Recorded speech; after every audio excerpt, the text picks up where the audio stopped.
Sejam todos muito bem-vindos ao Destaque Digital Podcast. Hoje nós estamos num cenário diferente. Hoje a gente está aqui em Formiga para começarmos os podcasts do Prêmio Destaque Digital aqui em Formiga, nossa quarta edição aqui na cidade. Hoje nós estamos aqui no estúdio da minha amiga e agraciada Fernanda Godarte. Queria agradecer imensamente a Fernanda por ter cedido espaço para a gente. E para a gente começar os podcasts aqui comigo, hoje nós vamos fazer o dia inteiro vários podcasts com vários agraciados. Eu estou aqui com a agraciada Laís Belo. Como você está, Laís? Tudo bem? Tudo bem, e você, Gustavo? Tudo ótimo. Laís, eu estou, vou te falar assim, está me deixando mais feliz nesse exato momento que ele tem ar-condicionado. Gente, porque Verdade. estava tão calor. E a gente pegou a estrada, né? Para cá, numa correria, porque a gente teve podcast de manhã. Apanhamos, saímos da gente para correr com esses podcasts lá. E aí você chegar aí nesse nosso, aqui no nosso estúdio lá, a única coisa que está faltando é um ar-condicionado. Aqui está um ambiente Nossa, que favorável. delícia, Fernanda, muito obrigado. Mas antes da gente começar, eu só tenho que agradecer a nossa parceira, a doutora Luana Alves. Ela também é destaque digital e os links da doutora Luana, da Fernanda e da Laís vão estar na descrição desse vídeo. Então eu convido vocês para entrarem no Instagram delas e seguir para vocês acompanharem todos os conteúdos que a Laís posta, a Fernanda e também a doutora Luana Alves.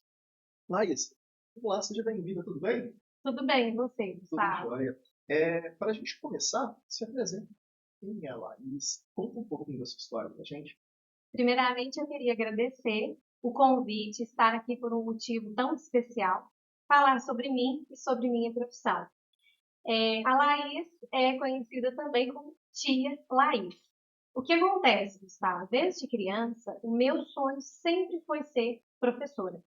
Eu sempre fui apaixonada pela educação e desde pequena eu tinha esse espírito de liderança, de estar à frente. Eu sempre gostei dessa área de liderar e me identificava nessa área, dentro da área da educação, como professor. Então, né, cresci com esse sonho, com essa paixão e fiz faculdade de pedagogia, porque eu também sempre fui apaixonada por crianças, sempre tive muito jeito com crianças, né? Lidar com crianças, enfim.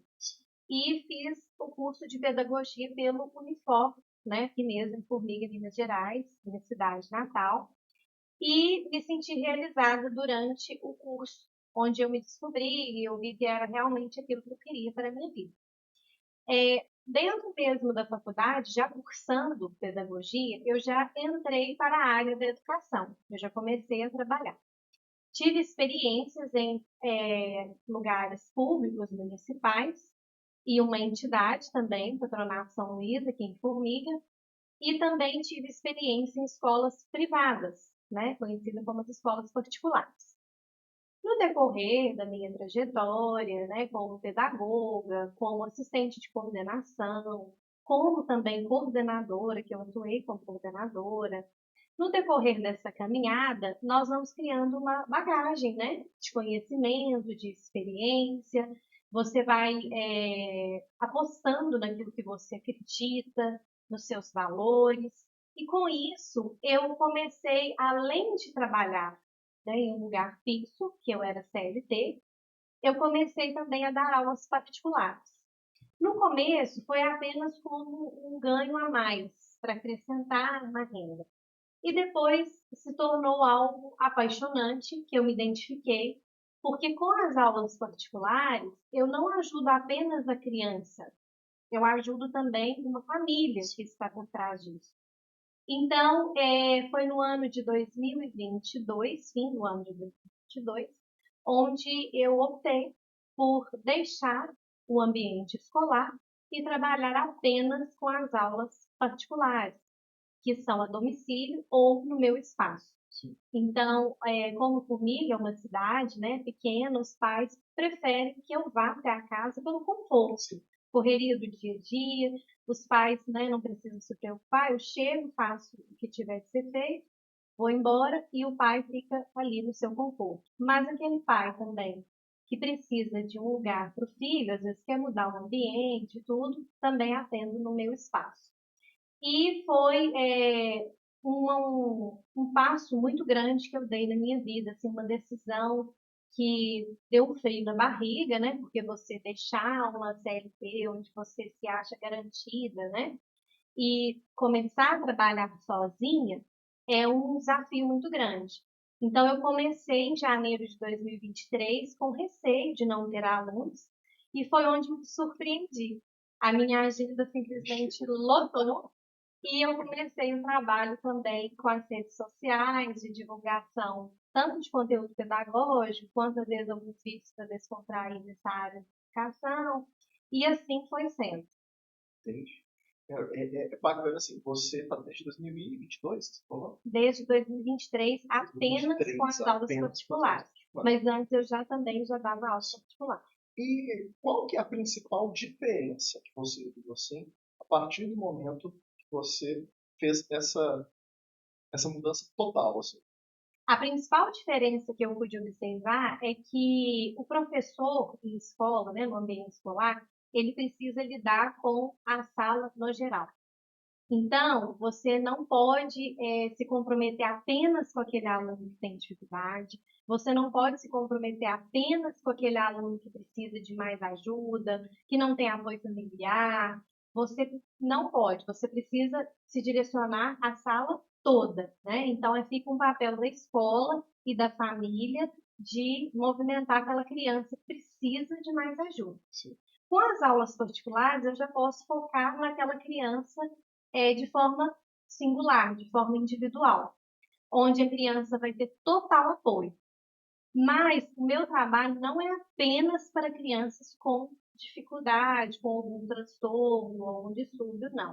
O meu trabalho engloba aquela família que precisa de um professor para ensinar o bebê, né, estudar para uma prova. Então, é do geral. A diferença que eu notei foi essa. Quando você dá aula particular, você consegue atender a demanda específica daquele aluno. Sim. Como professor, você tem que olhar a sala no geral. Isso é muito verdade. Isso. A minha mãe era professora de matemática, sabe?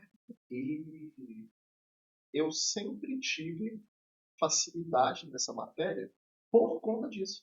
Por conta de ter um professor particular, entre aspas, em tempo integral, né, em casa. Né? Porque quando você, como professor, você pode focar na se eu já falo algum termo errado, você me corrige, tá? Mas eu falo assim, Tá bom. naquela deficiência na matéria, que o aluno tenha alguma coisa assim, é muito melhor, né? Porque você, caso assim, eu acho que você está falando é que quando você tem uma turma, você tem que abordar aquela grade curricular certinha.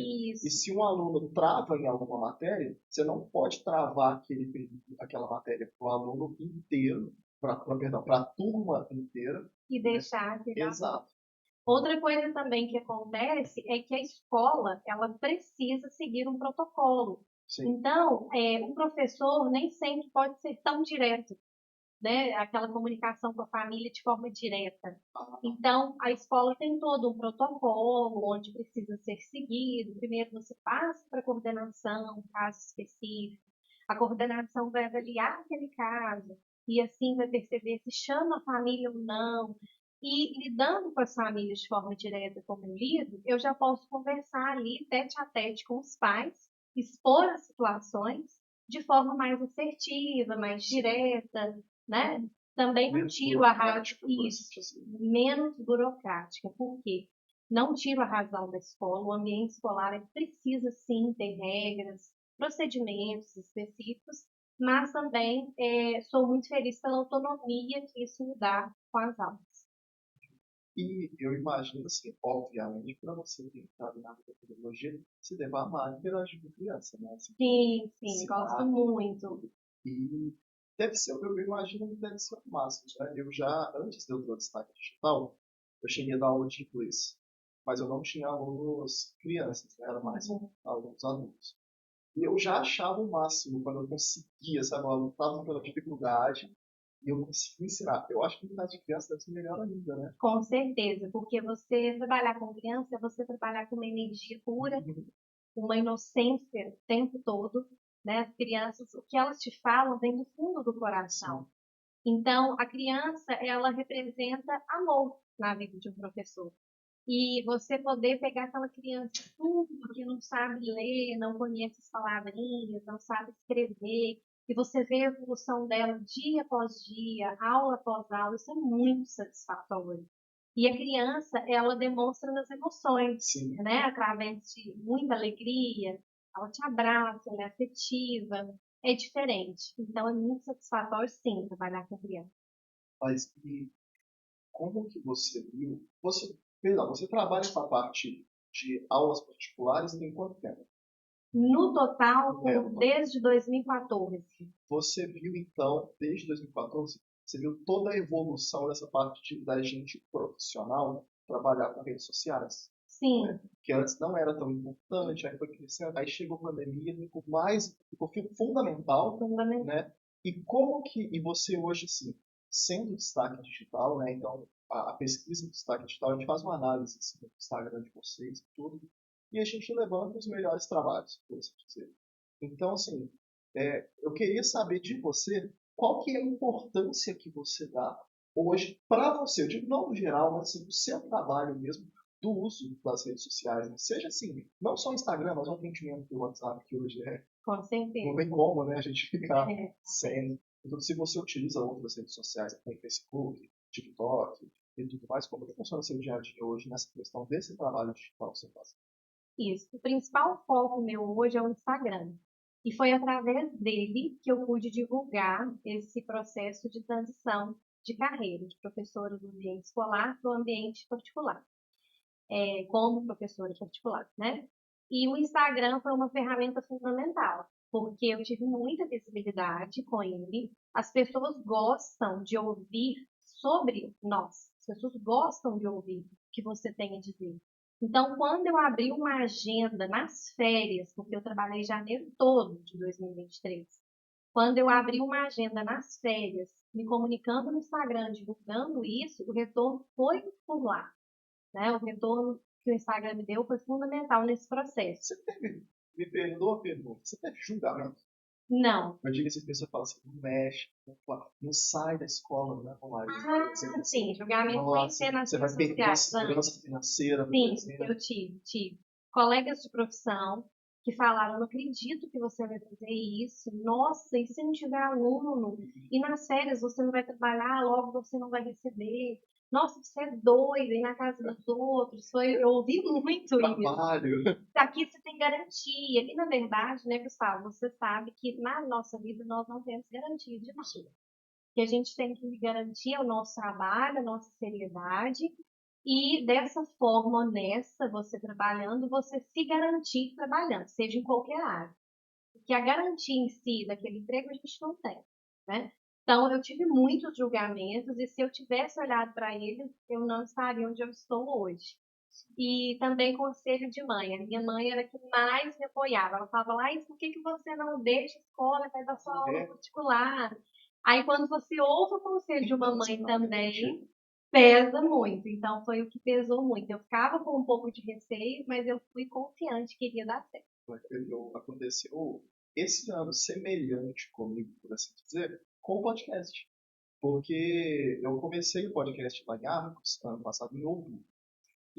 Eu comecei o podcast como um produto do prêmio. Então, assim como aqui em Formiga, em Arcos, as cidades que a gente realiza, todo agraciado, eu quero fazer uma entrevista, um bate-papo com o agraciado, para eu conhecer o agraciado me conhecer e as pessoas conhecerem um pouquinho mais, né?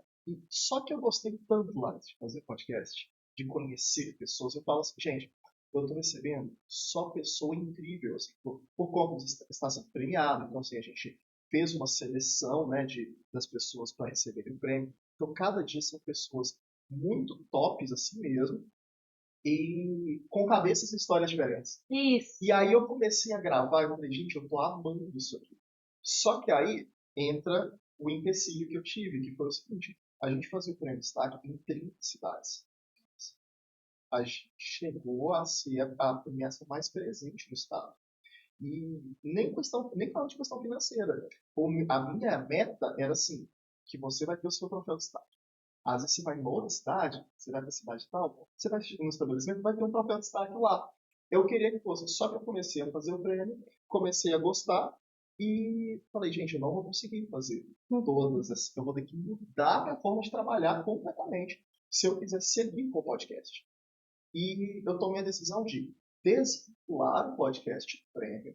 Então, assim, ele, no prêmio eu ainda continuaria fazendo, mas para eu ter a liberdade também de chamar quem eu quiser. Por exemplo, vai ter eleição agora, esse ano, por exemplo. Quero chamar os candidatos, pré-candidatos. Eles não estando ligados ao prêmio, se o podcast fosse apenas o produto do prêmio, eu não poderia conversar com eles. Isso. E aí quem me deu o apoio foi minha esposa. Porque eu conversei com ela, falei, amor, o caixa vai diminuir, eu vou ter que dar um passo para trás, mas tá me dando muito prazer fazer isso. O que você acha? E ela falou, não, você tá gostando? Pô, não, precisa nem pensar. Tá vendo? Com Pega, certeza. engole isso aí mesmo e vai mesmo. Porque lá na frente vai ligar, com certeza. Quando eu comecei o podcast, eu não estava monetizando nada dele, porque eu não girava anúncio, não girava nada. Não, aí hoje passa pela estratégia nossa, só que eu tive que diminuir esse drasticamente. Né? Mas sim. E o meu caso já foi até o contrário. Eu abrindo a minha agenda, eu comecei a trabalhar muito mais, ganhar, né, consequentemente mais, e ter essa liberdade de fazer os meus horários. Quando as pessoas falam, você faz seus horários, eu até brinco, eu não sei quais horários que eu estou fazendo, porque já não tenho mais horário. Então, assim, dando continuidade ao que você falou, o meu foi até o contrário, foi melhor. A liberdade me trouxe uma liberdade também financeira, e hoje o meu cansaço, ele é um cansaço físico. Eu não tenho mais aquela cobrança, né? Que todo lugar que você trabalha tem, porque a gente trabalha, hoje em dia o ser humano trabalha sob pressão, né? Muita cobrança, muita demanda. E hoje o meu cansaço é apenas físico, eu consigo me organizar. E o mais gratificante disso tudo, Gustavo, é poder ajudar famílias. Porque, como eu disse anteriormente, eu não lido apenas com a criança em si, eu lido com famílias. E você vê um pai, uma mãe, sem saber como agir com um filho que já tem, por exemplo, eu tenho crianças que têm 9, 10 anos e não sabe ler, não sabe escrever ainda.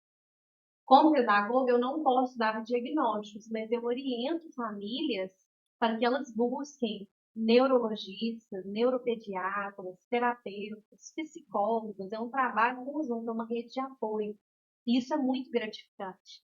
Quando você vê, você não formou apenas uma criança, né? Você formou também ali uma família. Você conseguiu ajudar uma família. Eu queria te fazer uma pergunta em relação a isso.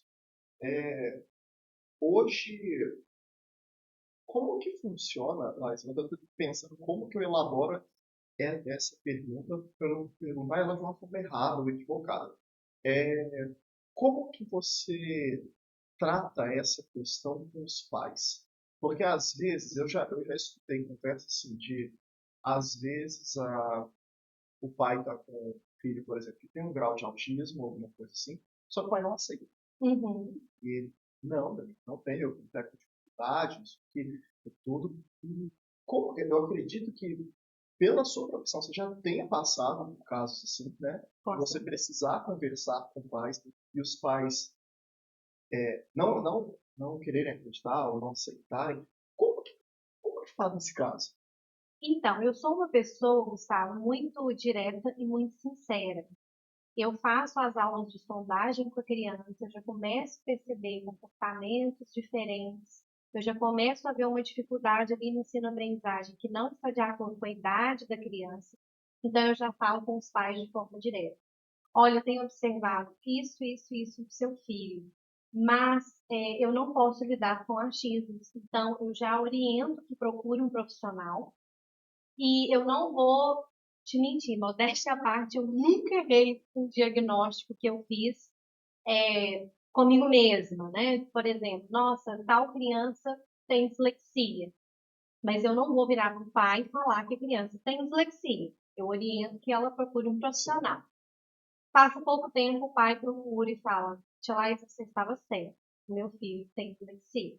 Aí a gente começa a partir já trabalhar em cima daquilo ali. Mas já aconteceu de algum pai achar ruim? Não, ruim não. O que já aconteceu, que eu ouço muito eu era assim quando era criança. Sim. Nossa, ele é igual ao pai Normal. dele. É normal. Ah, não, eu vou esperar mais. Eu acho que tudo hoje é diagnóstico. Então, assim, graças a Deus, eu nunca tive pessoas que fossem contra o que eu disse. Sim. E quando procuram ajuda, quando buscam, até me agradecem no final. Mas eu tenho os pais resistentes, que não acham ruim, mas também não levam. Então, eu já vou lidando com aquela situação na forma que eu vou observando que a criança precisa, a necessidade de criança. Entendi. Até hoje, qual que... Não, até hoje não. Deixa eu ver um pouco lá. Na sua profissão, qual que é o maior desafio que você tem hoje? O maior desafio é você alfabetizar uma criança. E eu tive um caso de sucesso de uma criança que, sem medicação, sem nada, a mãe buscou outros tipos de recursos, que é a aula particular, atividade física, enfim. Uma criança que tem TDAH e ela foi alfabetizada sem nenhum tipo de medicação, de forma natural, onde a família optou por outros meios, como eu disse, e foi uma forma leve. Então, o maior desafio em si já é a alfabetização, ao meu ver. E quando você pega um caso desse e consegue, que você confirma que a disciplina positiva está certa, que a falta de autoritarismo, né, quando você tem um autoritarismo para o lado positivo, de limite, é tudo bem. Mas quando você tem aquele autoritarismo de você tem que fazer, você é obrigado a fazer, que você não tem um tato, uma conversa com a criança, fica mais difícil. Então, o maior desafio foi alfabetizar essa criança com TDAH de forma leve, onde a gente fez um trabalho incrível e a criança hoje é alfabetizada sem nenhum tipo de medicamento. A gente buscou meios realmente naturais, no rede de apoio. Eu tenho TDAH. Só fui ser diagnosticado mesmo na faculdade. Foi quando eu percebi que não estava dando certo. Eu não conseguia trabalho. Eu chegava no meu trabalho, eu fazia análise de crédito na época, lá em Arcos. Eu não conseguia, assim. Era aquelas folhas de papel que vinha bolo, que fazia uma pilha, uma torre.